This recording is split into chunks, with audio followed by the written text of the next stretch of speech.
Alright, travelers. Now, this next scene is going to be a little disturbing for maybe some young children and some other people. I'm going to show you the field hospital. We're going to get a demonstration of how they do the amputations and that kind of stuff. So, be warned. This area could be disturbing. If you don't like it, fast forward. So, just to warn you. 90% of what I do is trying to treat disease, generally without much success. The other 10% is battlefield wounds and injuries. That it's dangerous, but I can accomplish more there. The surgery is something where you can see the results more clearly. You can see the damage more clearly. For example, here, we've got a bullet wound. We've got a gaping hole in the arm. Let me just set it up a little bit, and I'll show you how we treat it and tell you a little bit about it.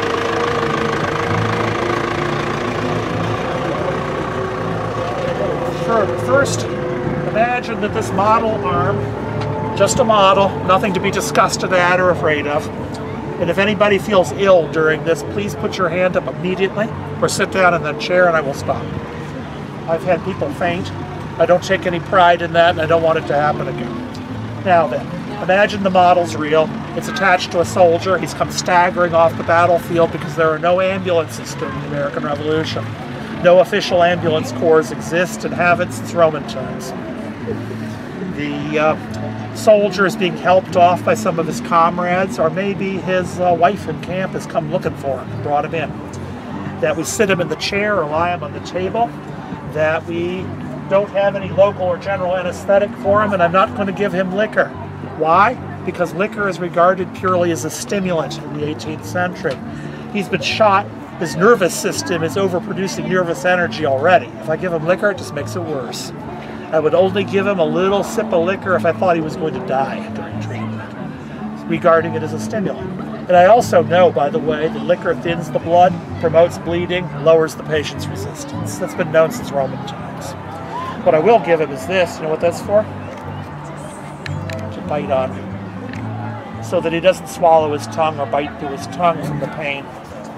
Then, remember, exploring the wound, dirty fingers, dirty tools, an assistant standing by, mopping up blood. I'm not seeing arterial blood, so the arteries haven't been touched, fortunately. But there's blood and there's debris in the wound.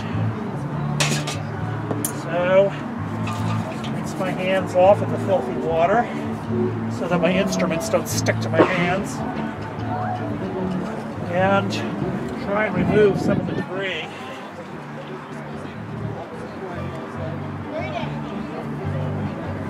That's not a good sign. It's a piece of bone. The radius or the ulna, or possibly both of them, the bones in the forearm, are broken. There's a piece of uniform.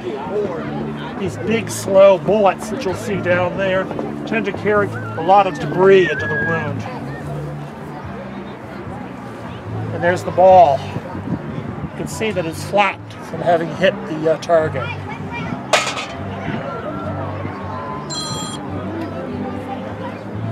Although I am glad to say that the bones are fractured like that, but they have not been shattered or comminuted, or not extensively. There's been some splinters blown off, but not too many.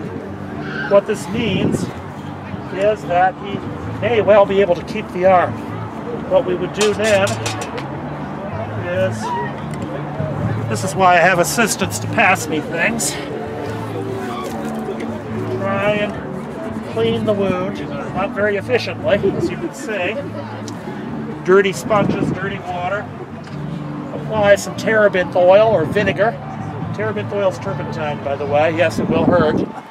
But it's a styptic. It contracts the blood vessels, cuts down on bleeding. It also does something else. I don't understand why, but there's less pus formation, less infection in a wound washed with turpentine, because turpentine will kill some bacteria. Don't go home and use turpentine as a disinfectant. There's better things. Vinegar actually has the same result. Then we would apply lint, which is unraveled linen fiber, and plug the wound. Think of it as a crude form of a surgical dressing. plug the wound, bandage it, and then splint the arm. This is much more common than the more notorious operation known as amputation. If those bones had been comminuted or shattered, we would remove the arm and we would do it as quickly as possible while the patient is in shock. This is thought that this minimizes pain. Now, you want to see the amputation procedure. I'm going to ask you first. Yes. All right? I'll show you. Yeah, buddy. Interesting. Just don't want anybody being sick of me, that's all. So I'll admit that my special effects budget is limited, so you're not going to see great gouts of blood. Now then, instead of the arm just being broken, let us assume that the arm is shattered, comminuted, like that. Several inches of bone have been blown into splinters. I can't even find all the splinters. I have no medical imagers. It doesn't exist. So we're going to amputate. We lay him down on the table, or maybe have him sitting up in that chair. Many operations are done with the patient sitting up. At that point, they would usually faint, which is probably a MRSA. First thing, I also don't do this alone. I would have 4 to 6 assistants helping me. Otherwise, I would almost certainly kill the patient. First, put a tourniquet on. This is to stop blood bleeding down here. This is called a Petit or hospital pattern tourniquet, introduced about 1710. It's a fairly efficient pattern. It was still in use into the 20th century. It does work.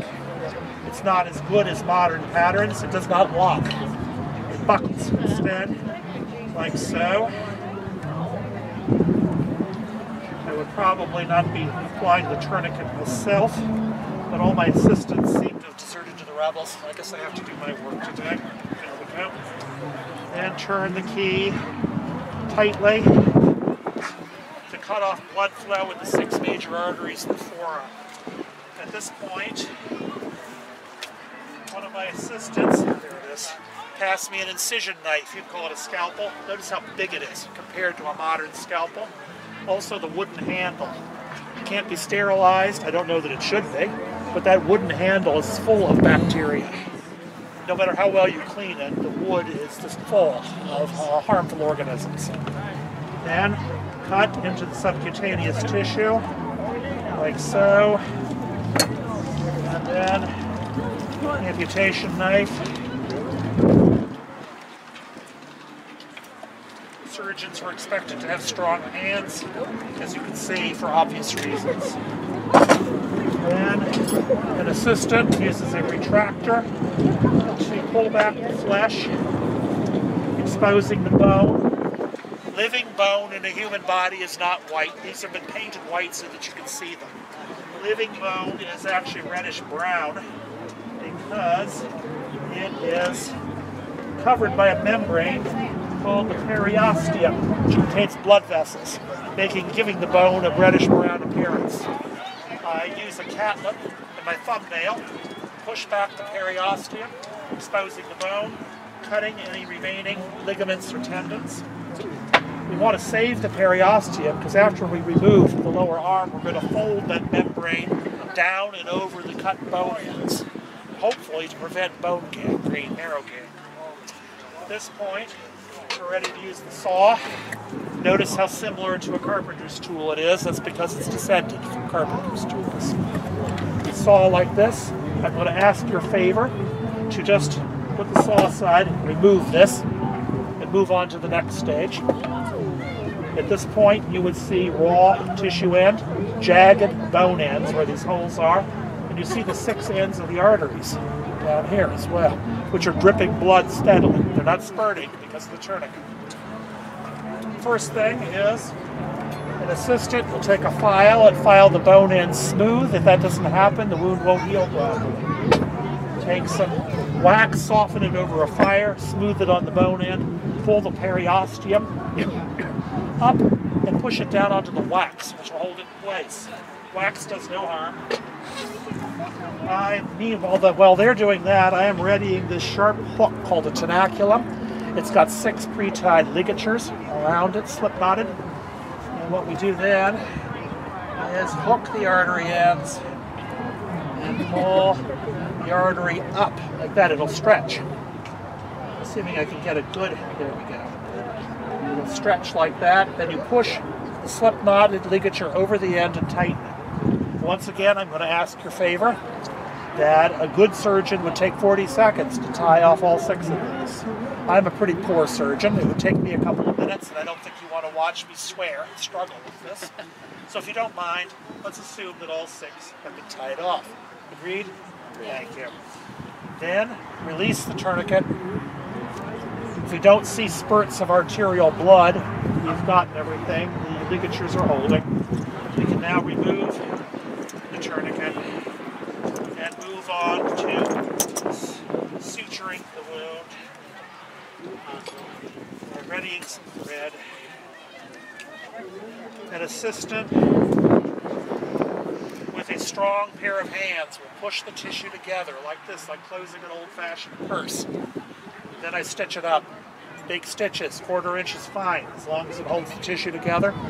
The ligatures on the arteries are sticking out between the stitches, and I'll explain what we're going to do with them in just a moment. Then, once it's all stitched together, take a handful of lint, soak it in terebinth oil, turpentine, or vinegar, or very cold water. Place it on the wound as a styptic to reduce blood and bleeding, and also to provide a cooling sensation on the stump for the patient. Then, take a cruciform bandage. You don't think that's too dirty, Dave? Looks all right to me. Thank you. Soak it in cold water. Place it over the stump fairly firmly, like that. And use a ribbon to tie it in place. Place a padded basket over the stump to protect it from jolts, jostles, and other disturbances.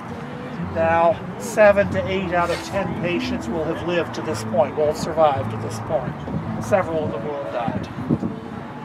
Yeah, however, assuming this patient continues to live over the next few days, we unwrap the wound every day and examine it with my eyes and my nose. I'm smelling for decay. If I see the formation of thick, white, greenish tinted pus, otherwise known as malignant pus, or if I see massive swelling or blocking of the tissues, gangrene, and blood poisoning are setting in, I'm probably going to lose the patient. The best I could do is try and cleanse the stump using water, vinegar, turpentine, whatever I've got. I might even use soap, who knows. If that doesn't work, I could try using a hot iron, a cautery, to burn the infection out. I prefer not to, because more often than not it kills the patient. Or I could do another amputation further up the arm. I don't want to do that because the patient has virtually no reserves of energy left at this point. It will probably kill him. Let us assume that I'm not seeing signs of major infection. There will be pus formation. As a matter of fact, some forms of pus were thought to be a sign of healing. Believe it or not, they were not, but they were with a staph infection. The only good thing about them is that they didn't travel readily. They were less likely to get into the bloodstream. If that happens, you die of pyaemia, what you call septicemia in the 21st century. Now then, one last word about what happens to this man. With 6 weeks after the initial operation, assuming he's carried off his weakened condition for another disease, he'll be discharged from the Army with a very small pension. Probably not enough to live on. In a Highland unit, he may get passed around to the cap from the soldiers and officers, because everybody tends to come from the same areas and be related in Highland units. But he'll probably end up being a beggar, which is very harsh. All I can say is the Continental wounded fare even worse. They don't get anything. Thank you very much. Do you have anything? This is how I salute a veteran, an officer or a veteran. Army! I was Army too. Were you? Married in the Vietnam War. 2 generations meeting together. So alive. Also, you were? We had. There, I got one on my foot that says it was them that I carried. How you doing today? Not too bad. What do we have here? Well, all trade goods, make them and sell. Oh, you're a trader. Yeah, I'm what you call a blanket trader this weekend. Nice. Or today anyhow, because we only made it for the day. Right. I don't know if See, I I can make get this everything that's on the state blanket right now. Yeah, just pull that sleeve off. Yeah, dress. Well, these are all the goods they used to buy back then. I only need the one side. Here. There's your pods over there. You can buy pelts.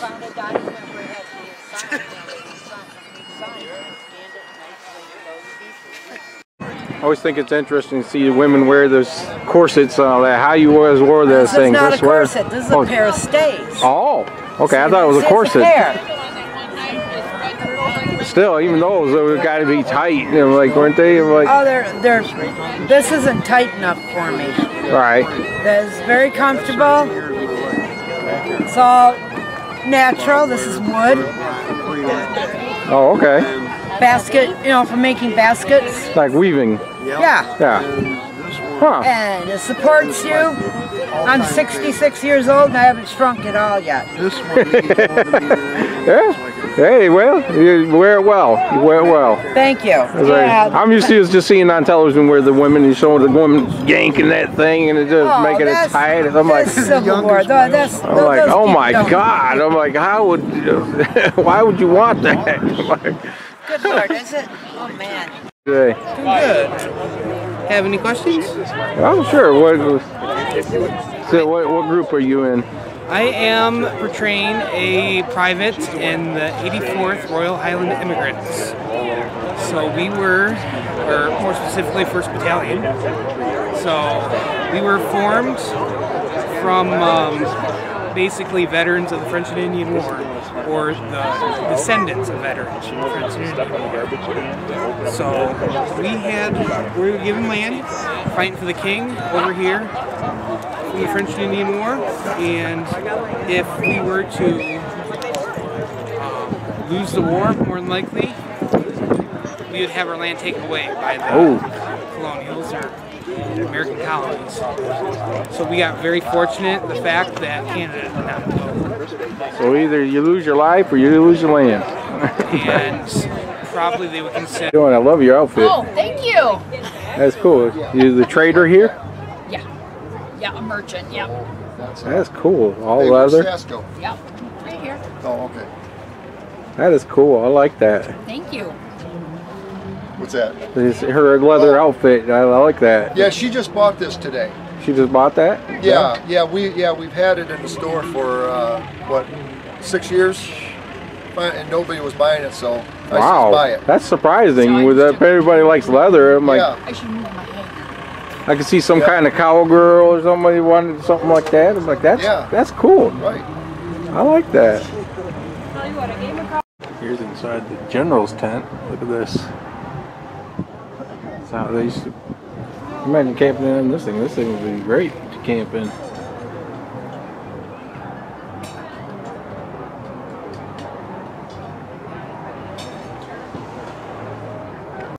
What are you, the local blacksmith on the battlefield? Pardon me? Are you the local blacksmith on the battlefield, or woodworker? Blacksmith? No. Woodworker, yes, and not on the battlefield. Oh, just in the colonial area. I'm a soldier. I'm a civilian, and I'm just a basic woodworker, what we would have been called in the day, a joiner or a cabinet maker. And if someone was not being very nice, they might call me a bodger. Ah. A bodger is a guy that does more, instead of building stuff, he does more on the work of repairing things and fixing things that are broken, mending a broken chair, fixing a broken spinning wheel, that sort of stuff. So right now I'm repairing or restoring a spinning wheel. Well, that's cool. And so I've got an assortment of spinning wheel parts that I've collected down through the years in different places. And you hang on to them because sooner or later you're going to find that spinning wheel that needs that part. And that's what I'm finding right now today, and I'm getting this one together. That's pretty cool. Thank you for the information. Making a couple of wedges for holding these little leathers in place. Well, thank you for the information. This is cool. This is inside this tent here. I got a bed that you made. This guy's a good woodworker. Look at that old broom.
Well, of course, because they already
Alright, fellow travelers, that's about it for this muster at the mill. It was great fun. I've always wanted to come to one of these reenactment things.